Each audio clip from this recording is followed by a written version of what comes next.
52 वर्ष के जातक हैं, अच्छा व्यवसाय कर रहे थे, लेकिन वर्तमान में इनकी स्थिति मन के मुताबिक नहीं है। अच्छे योगों की तलाश अपने व्यवसाय में ये करना चाहते हैं। बुध भगवान की दशा चल रही है जो 2040 तक चलेगी। इस पूरी दशा में 2040 तक आपको संभल के रहना है। बुध भाग्य में बैठे हुए हैं, ये बहुत अच्छी सिटिंग होती है और अपनी नीच राशि में चले गए हैं।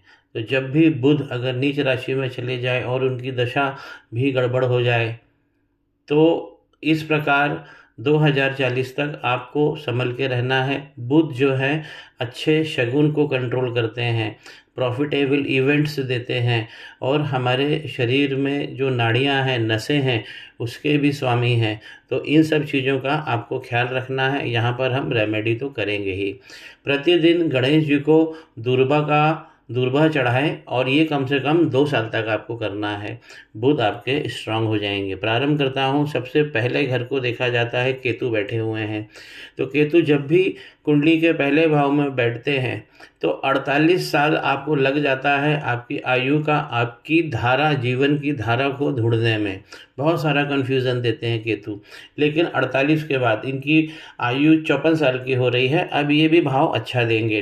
तो पहले घर में 4 लिखा हुआ है, इनका कर्क लगन बना और कर्क लगन के स्वामी चंद्रमा जाकर 4थे भाव में बैठे हैं। तो यहाँ पे चंद्रमा की सिटिंग बहुत अच्छी होती है। डिग्री जरूर कम है, लेकिन जब भी लग्नेश 4थे घर में जाकर बैठता है तो बहुत अच्छा ऐसे लोगों को भाव मिलता है और घर में सारी सुख सुविधाएं ऐसे लोगों को प्राप्त होती है। माँ का प्रभाव आपके ऊपर ज़्यादा रहेगा। तो इनके लग्नेश जो लीडर है उनकी स्थिति बहुत बहुत अच्छी हो रही है। दूसरा हम देखते हैं, दूसरे घर में ये धन का घर है, इसके यहाँ पे सिंह राशि बनी है, स्वामी बने सूर्य जाके अष्टम में बैठे हैं और अपने ही घर को देख रहे हैं। सूर्य हालांकि 8वें घर में स्थित हो जाए तो गड़बड़ हो जाते हैं, लेकिन अपने ही भाव को जब देख रहे हैं तो इसमें भाव वृद्धि भी कर रहे हैं और इसमें घबराने की ज़रूरत नहीं है, क्योंकि आपकी नवांश कुंडली में सूर्य आपके सुखों के घर में बैठे हैं और अपनी उच्च राशि में चले गए हैं। तो यहाँ पर जो सूर्य को नुकसान हो रहा था, यहाँ पर वो संतुलित होता जा रहा है। तीसरा घर हम देखते हैं हमारे लाभ का। लाभ का मतलब होता है प्रॉफिटेबल इवेंट्स, हमको क्या क्या मौके मिलेंगे। तो यहाँ पर 2 लिखा हुआ है, ये 11वां भाव है, यहाँ से हम लाभ देखते हैं। शनि भगवान यहाँ बैठे हैं, आपको एक नहीं बहुत सारे तरीक़ों से आपको धन देंगे। शनि यहाँ पे वृषभ राशि में बहुत बहुत शुभ होते हैं। यहाँ वृषभ राशि बनी, इसके स्वामी बने शुक्र जाकर 10वें घर में बैठ गए हैं। तो ये घर का एक्सचेंज बहुत अच्छा है, धनदायक योग बन गया है। शनि भगवान भी बैठ के यहाँ पे लाभ देंगे और यहाँ के जो स्वामी हैं शुक्र, जो एक घर पहले जाकर बैठ गए हैं 10वें घर में, ये भी आपको बहुत अच्छा योग देंगे। मंगल 7 में बैठे हैं और मंगल अपनी ही राशि में बैठे हैं। तो आपको मंगल और शुक्र से कनेक्टेड काम मिलेगा और आपको बहुत बहुत सारे लाभ के फ़ायदे मिलेंगे, क्योंकि लाभ का स्वामी ही कर्म में आ गया है। एक चीज़ को फिर से समझिए, देखिए 10वें भाव में ये कर्म का भाव है, यहाँ पे मंगल ही बैठे हुए हैं अपने ही घर में और इनकी डिग्री बड़ी शानदार है, 21 डिग्री है। अपने ही घर में बैठे, मंगल आपके बहुत स्ट्रांग है और आपको अच्छा कर्म देंगे। और साथ में जब शुक्र बैठ जाते हैं तो ये भाव वृद्धि कर देते हैं। एक से ज़्यादा आपके प्रेम प्रसंग भी होंगे, क्योंकि जब भी मंगल और शुक्र की युति होती है तो प्रेम प्रसंग बढ़ जाता है। सबसे अच्छे जो हैं इनके लग्नेश बैठे हैं 4थे भाव में, तो ये सारे सुख इनको मिलेंगे। सूर्य पे हम एक घरेलू रेमेडी करेंगे ताकि सूर्य के भाव अच्छे मिले और जो लाभ का स्वामी जैसे शुक्र बताया ये भी बहुत बहुत अच्छे बैठे हैं। कुंडली कहाँ पे वीक हो जा रही है? कुंडली वीक हो जा रही है बुध, जिनकी दशा अभी चल रही है, क्योंकि बुध नीच राशि में बैठ गए हैं। तो यहाँ पर एक रेमेडी हमें करना है।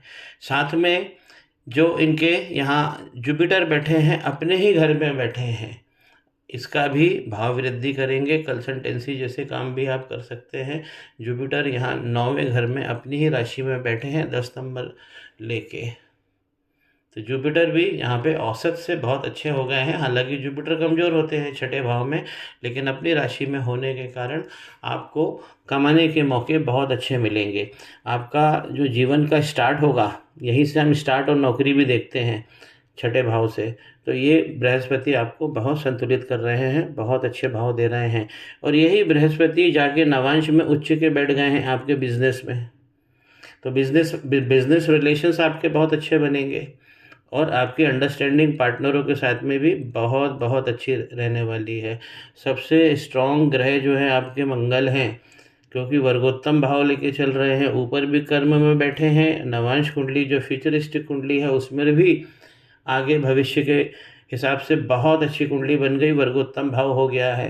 तो मंगल आपके बहुत बहुत अच्छे हैं। मंगल से रिलेटेड आप काम कर ही रहे होंगे और मंगल से रिलेटेड आपको काम आगे मिलेगा, उसमें पुष्टि भी होगी। नवांश कुंडली के अंदर शनि और राहु भगवान की यहाँ पर शापित दोष लग गया है। अब देखिए, ये शापित दोष जो है ये पराक्रम के क्षेत्र में लगा है।